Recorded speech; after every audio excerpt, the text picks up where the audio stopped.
Hello, everyone, and welcome back into another episode of the Three View. Today, we are joined by Minnesota Wilderness head coach Zach Stepan. How's it going today? I am doing good. I'm getting ready to get rolling here shortly in a couple of weeks. So I'm excited to get on here and I appreciate you having me. Yeah, of course. So, congrats on the new role. So, what are your thoughts on being named the first head coach for the Minnesota Wilderness in the NA3? I mean, it's one of those things like it's an honor, especially if you know our owner and Barry Bowman.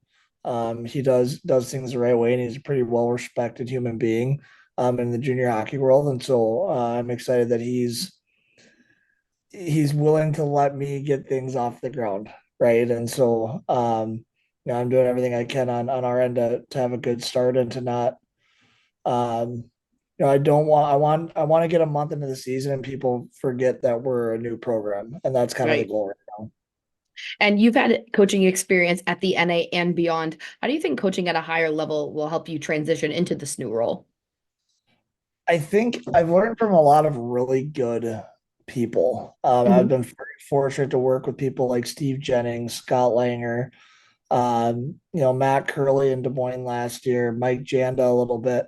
There's been some pretty significant people that I've been able to learn from through my time working in the different leagues, and I think seeing how they do things and being able to kind of mold it into how I want to do things has been a big part of my what I think is success, and then put me in a spot to be able to kind of start this team up. Yeah, absolutely. And then not only have you coached at a high level, but you also played, NCAA D1 at Mankato and in the World Junior Tournament. What advice do you have for players, who look to play at higher levels, having been through that yourself? Whew. Um, Probably the best advice I can have is don't ever let it become a job. Even at the higher levels,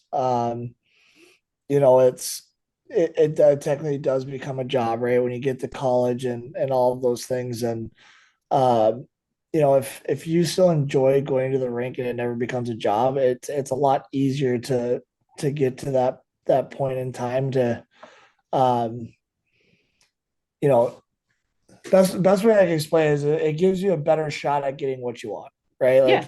there's a lot of different things that and different variables that are going to put you either in a good spot or a bad spot, um whether it's stuff you can control or stuff you can't control. But um part of why I wanted to get into coaching once I was done playing hockey is I don't want to be one of those things that people I don't want to be a variable as to why people don't get to where they want to get to.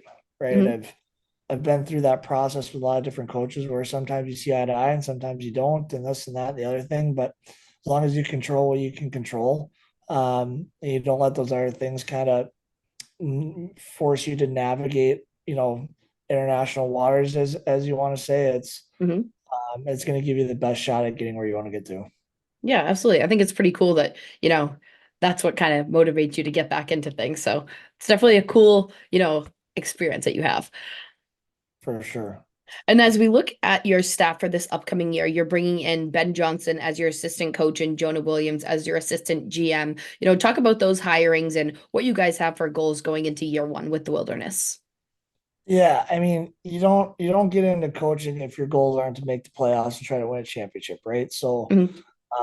realistic goals. There's no reason why we still can't make the playoffs and have a chance at winning a championship. So, Right. uh, we're gonna go for it every year like we want, like anyone would want to. And um, the hirings of Ben and John. I'll start with Ben. As a lot of people could go the route of hiring a young upcoming coach that might Hmm. be just looking to get into it, different things that way. And what Ben kind of brings to the table is now our kids are getting two very different minds, but two of the same minds. And I think we'll Hmm. actually benefit from that rather than my way's the highway, and then the assistant just kind of rides the coattails. Right. Right. Like he's been around the block. He's been coaching a long time. He actually coached at Shattuck when I played there.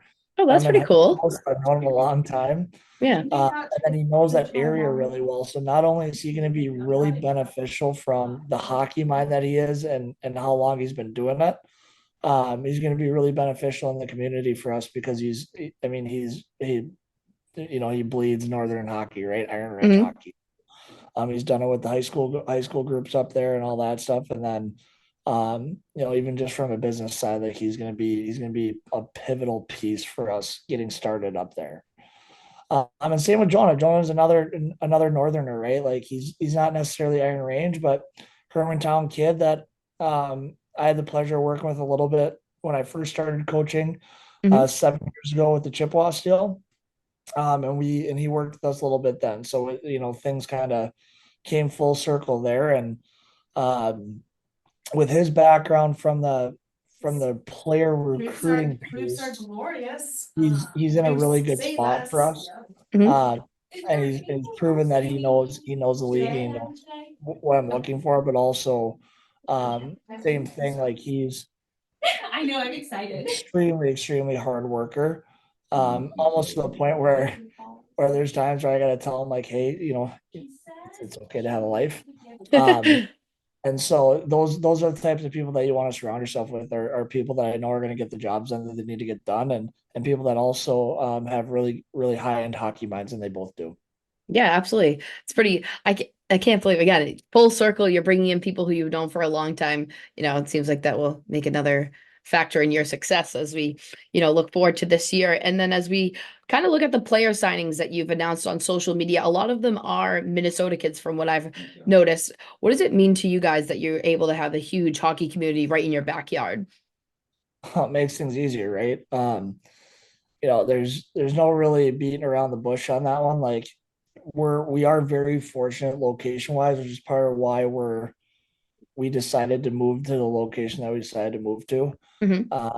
And there's so many good hockey players up here that get overlooked, and so Right. really excited to be able to give a solid destination for some of these kids to go showcase their talents and give them a reason to want to keep playing and not feel like it's, well, I gotta go sell, down to Texas or over to Connecticut, or I gotta go all to all these different places Hmm. uh, to get noticed. And a lot of kids, when you live in Minnesota and you live up north, like you want to stay up north. Hmm. And so it just gives kids another solid spot to land, and we're excited to be part of that. Yeah, and then as we get closer and closer to the season, we're only honestly a few weeks out here. What can the Wilderness fans expect from you guys in year one? Be ready to like I said, a month in, I want people to forget that we're a new program, right? Mhm. So the from the hockey side of it, I guess it's the plan is to be extremely detailed, but we're going to be a fun hockey team to watch, and that's because we're going to be probably pretty offensive. The game has changed, right? And in the last 5 to 8 years, where everyone's got to learn how to produce. And I Mhm. plan on being a team that's going to allow kids opportunities to learn how to do that without, getting the belt, right? And so that should be pretty fun. But like I said, that those types of things can take a little bit, but then once you get things up and rolling, that should be pretty fun. Um, then the second piece from the Wilderness fans off the ice is plan to see them around in the community quite a bit.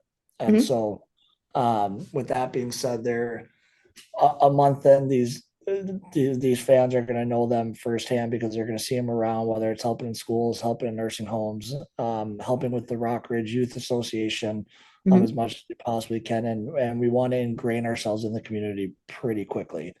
And so that's a big plan for us coming out of the gate. Awesome. Well, thank you so much for joining us today, and good luck this upcoming year. Yeah, I appreciate it. Thanks for having me, and I look forward to it as well. Yeah, thanks.